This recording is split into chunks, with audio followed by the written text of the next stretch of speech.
Music History Spring 2022 Final Project by Kevin Ortega. My project is on Clair de Lune by modernist composer Claude Debussy. He was born in France in 1862, one of the leading French musical impressionists. Wrote Clair de Lune in 1890, and after 15 years of revisions, it was finally published in 1905. It is one of the most famous works. It has been used in many pop culture, film, and television shows. Claude is featured in Twilight. The piece is played when Bella visits Edward in his house for the first time. When Bella presses play on Edward's sound system, Claude starts playing. Edward says it's Debussy when she replies Claude is great. Edward and Bella begin to dance to the music. It becomes Bella's theme motif. Here is a quick listen.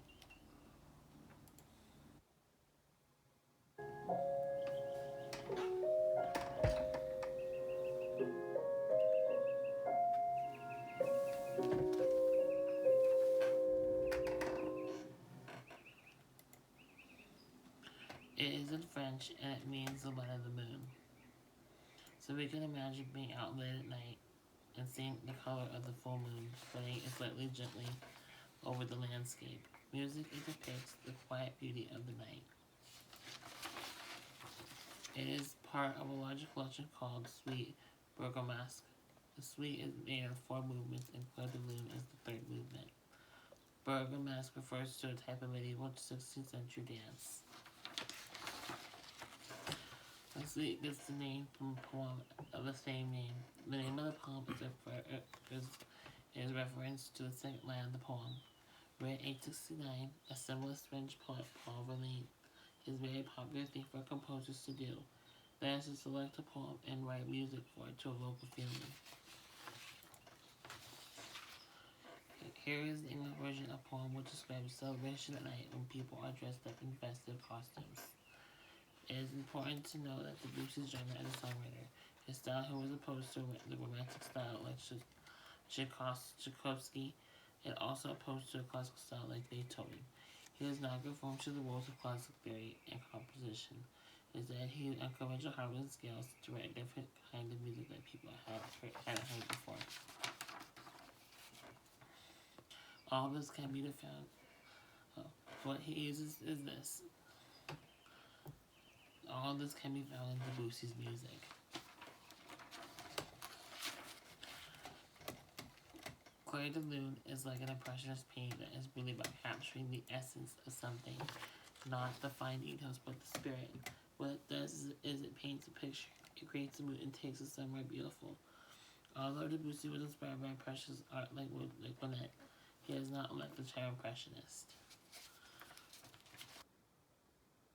I am trying to do something different with the imbeciles called impressionism, a term which is as poorly used as possible, particularly by the critics. Let us look what he did that was different. First, does not have a formal structure. Clair de Lune can be divided into this song form. The three different sections, which is tertiary form: A section, B section, A section. This is all the music sheets divided into sections. A section is andante, walking tempo, introduces the main theme, lacks a distinctive rhythm and contains a lot of open and empty spaces, long held notes, yet is so very captivating. And on the second page is one of my favorite parts that we'll hear in a bit.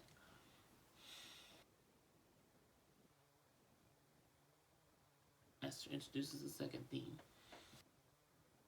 which is like the first A section, but is a bit different and is slower. It brings back a lot of material from the first section, and there's a short outro at the end that helps close out the piece. His promise here is my favorite part on the second page. His recognizes when all the notes come together here, and I play at the same time so quietly, but it is super powerful.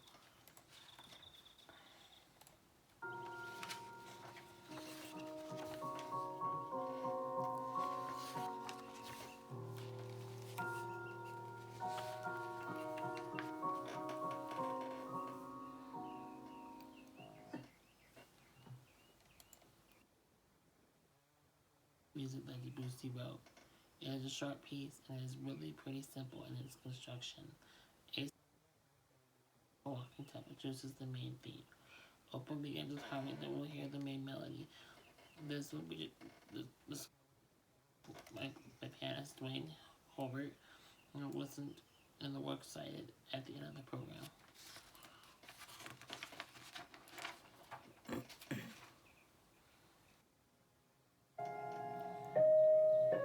And each of the harmonies go down the scale.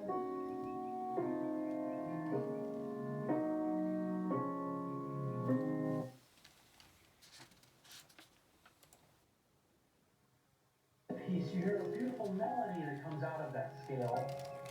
Kind of winds around. You won't really realize you're going downhill. Down, lower, lower. He keeps going down. All with that beautiful impressionist harmony. And then one of the most beautiful moments of the piece, the rising chord. And he does it all over again, coming down the scale.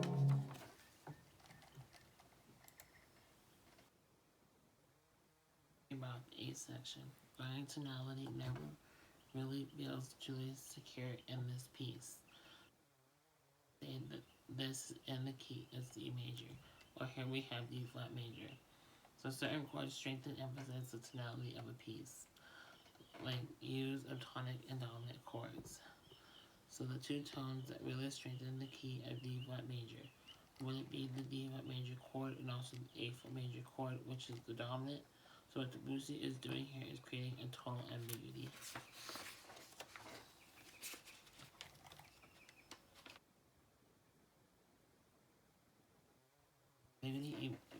You see right from the opening notes.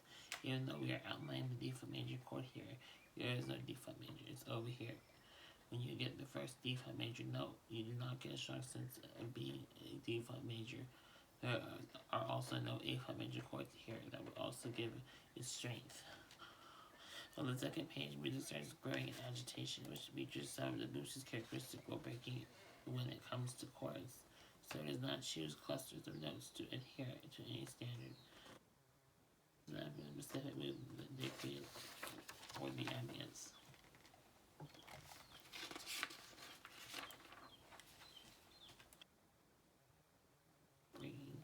Well, let's take a listen to the dissonant chordal parts on this page, as they take into a beautiful world high note part that reminds me of a harp.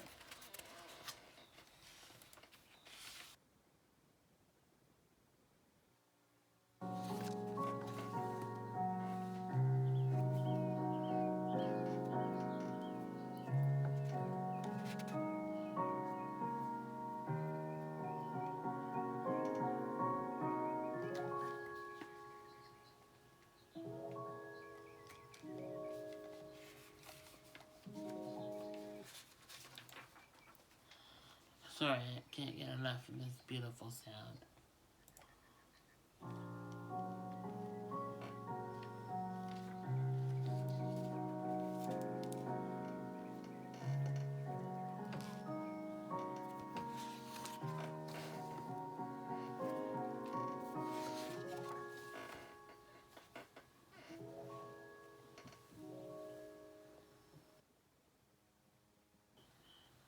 And this is what leads us to the second section. The B section is where things start rolling along and get interesting in this piece.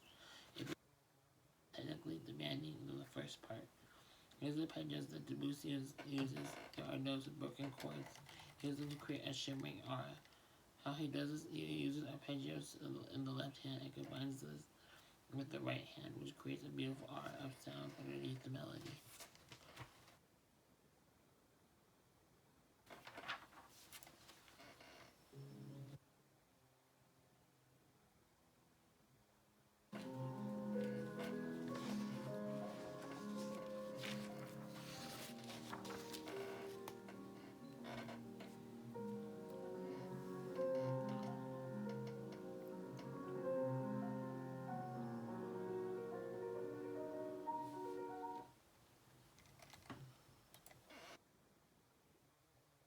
piece also contains the waterfall effect. There will be a transition between these first and second sections until it picks up a little bit and we hear the second theme.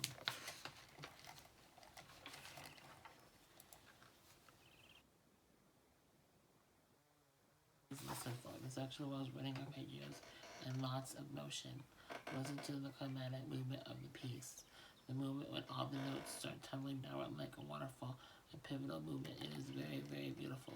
First, let's hear this, and after the pianist Dwayne Hobart will describe it.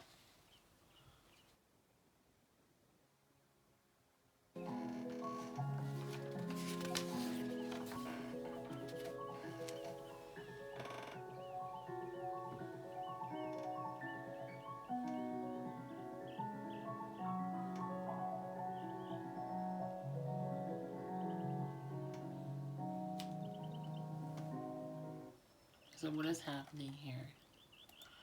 The explanation by the pianist Dwayne Hobart.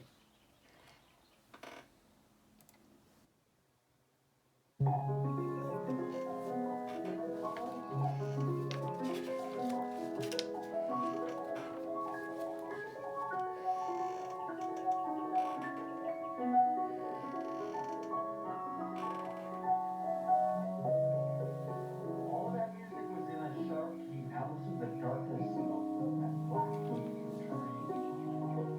Almost like coming home to what's recorded from the beginning. We also need to look at harmonic combinations.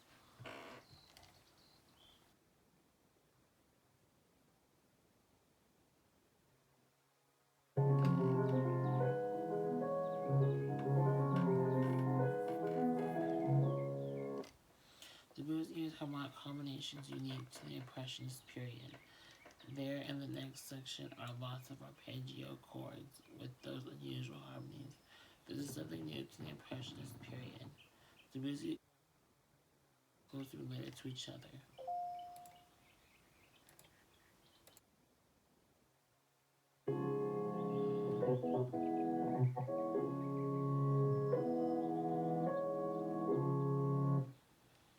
These two chords are being played are very different from each other.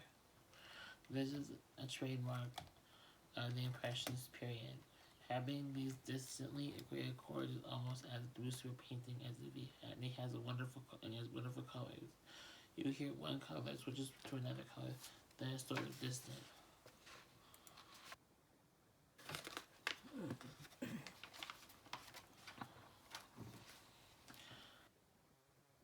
Third part, green notes are similar to notes in opening, initial opening,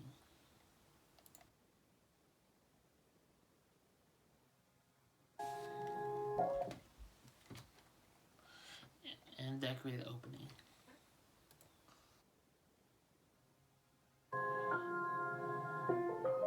But a much higher range, higher notes. The same melodies we heard in the beginning, going down the scale.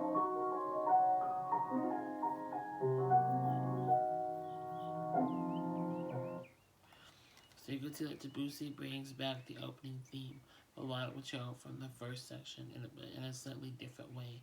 He puts a little decoration on it.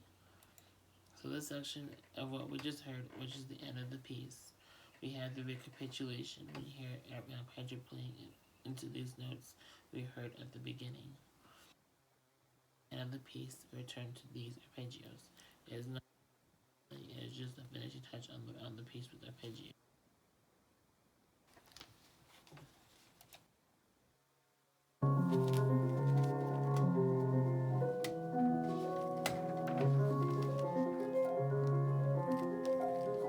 It's like asking a question. The answer? Space. Time. Enjoy.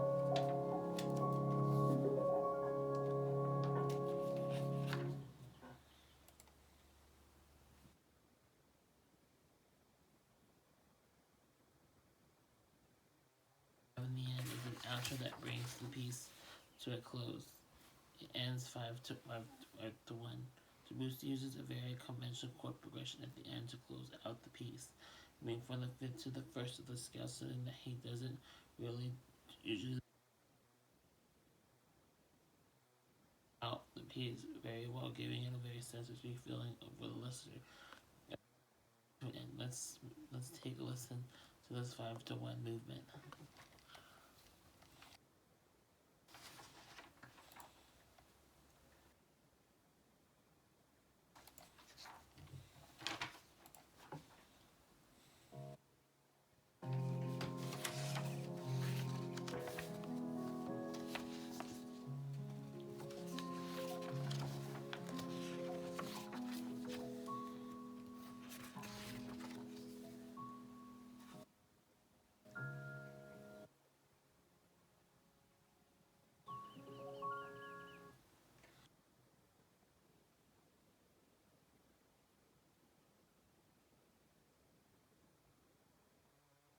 To say about Claude Debussy.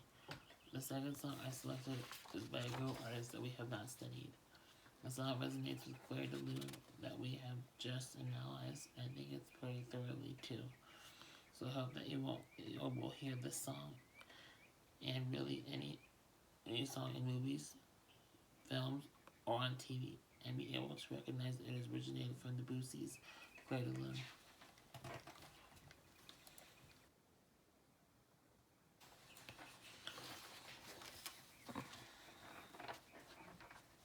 The song "The Moon" is by the Naria Group.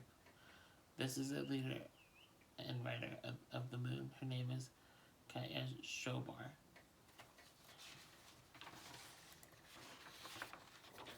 This is the actual group, the Naria Group. They are singing in their soprano voices, essential reimagining of Claude Debussy's Claire de Lune. Again, this is written by Kaya Shobar and arranged by Haim Mazar. The Naria Group is a classical crossover group. They have crossed over classical to pop. There are 4 opera soprano voices that are joined together to create music. That contains 4 brilliant voices whose vocal skills and an original choreographed composition feature opera, pop, and world music with classical high notes, hosted in their intimate personal style. The name Naria, where does it come from? I refers to a slow snappy movement in an opera, and the N stands for the Northern Naria is probably Canadian. The last update on the group, the Naria Group sang together from 2010 to 2014. Today there are 3 girls singing, and now they're called Viva. Again, a classical crossover group with an edge. Singing since 2014, the leader Shobar also started an opera school and has been a Russian coach at the Royal Conservatory of Music since 2008.